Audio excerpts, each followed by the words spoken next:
So today I wanted to do something a little different. So I'll be narrating 3 creepy stories that are allegedly true.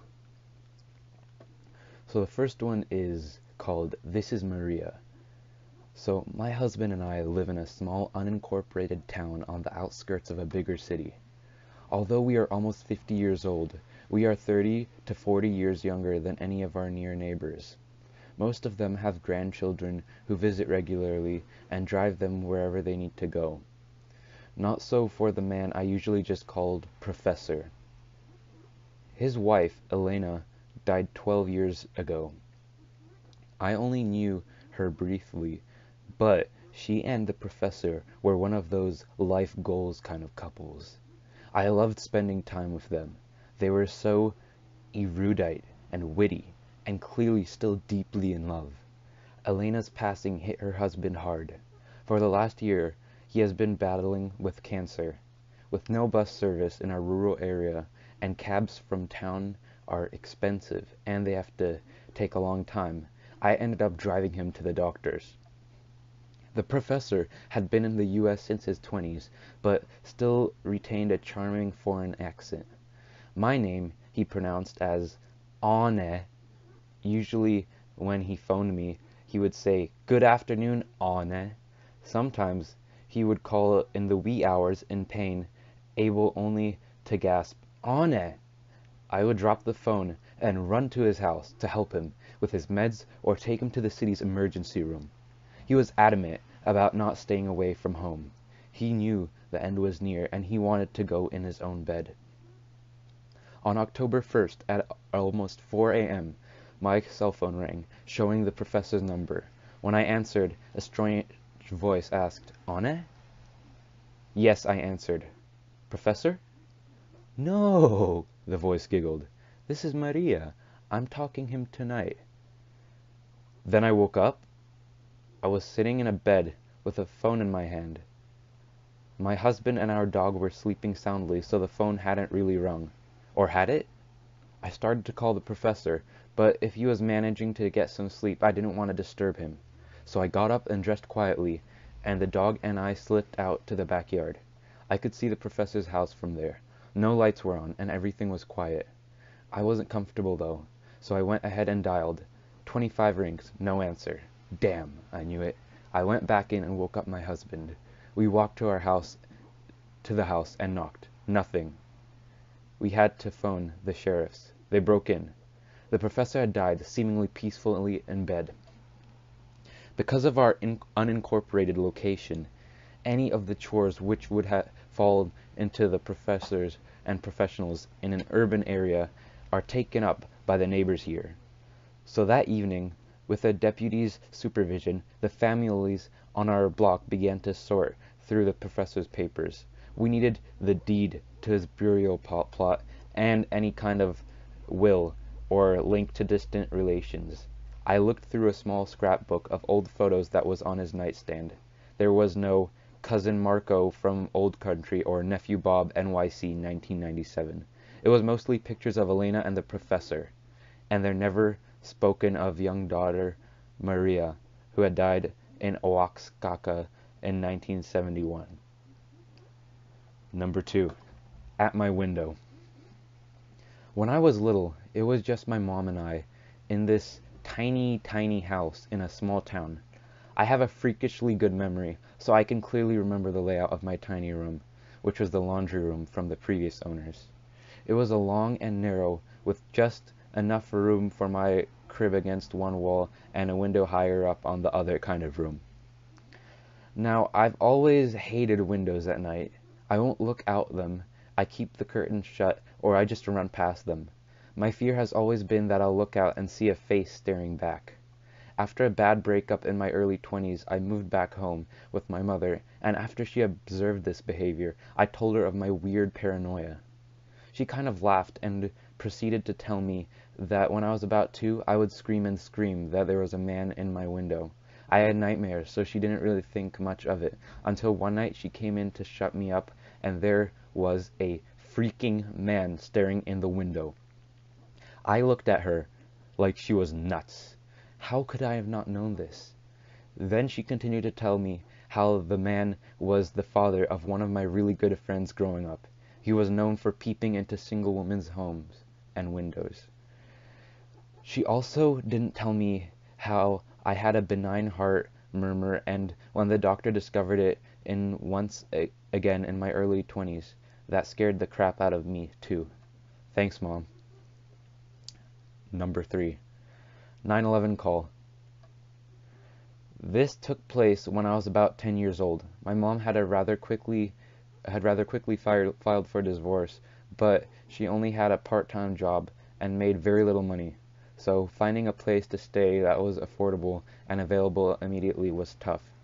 A friend of hers told her that she had a very tiny mobile home that was currently sitting empty and we could rent it for practically free till we figured something out.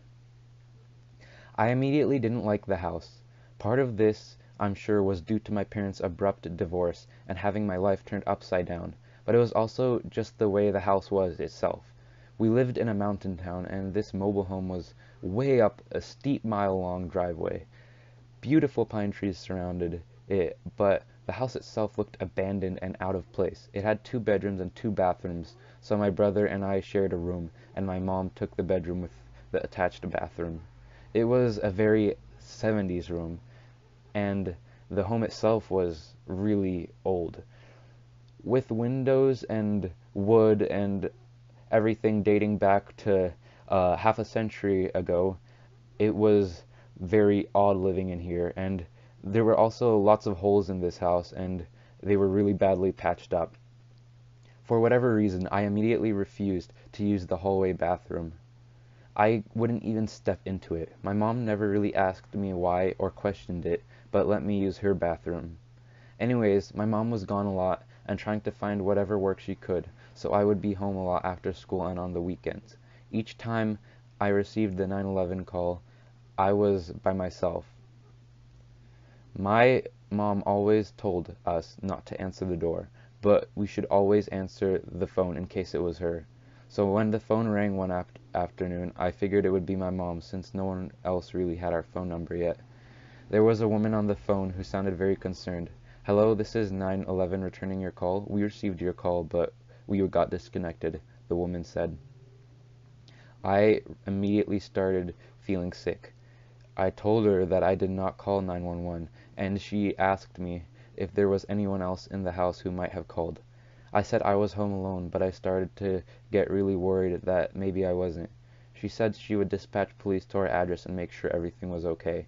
At that point, I was terrified to be in that house, so I sat outside and nervously waited for the police, who showed up in about 15 to 20 minutes. The officer asked me if I had called 911, and I said no, but they claimed I had called them.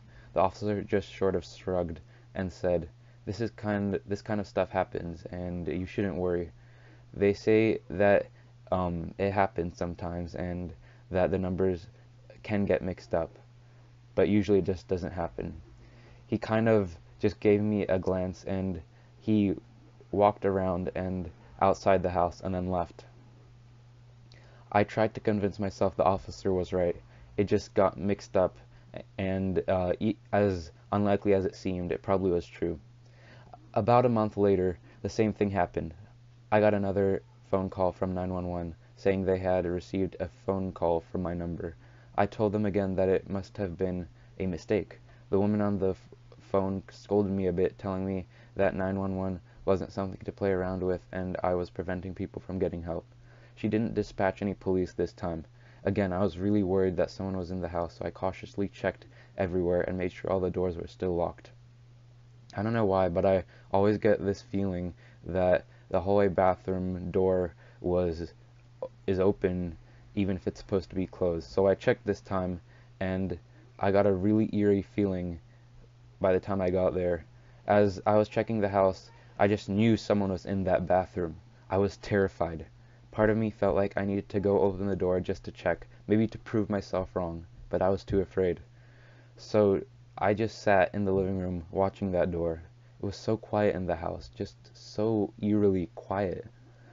After a few minutes, I swore that I started to hear faint little sounds coming from inside like a shuffling noise. I asked my mom to check the bathroom, and when she got home, she quickly looked inside. She made me come to look and see that it was empty.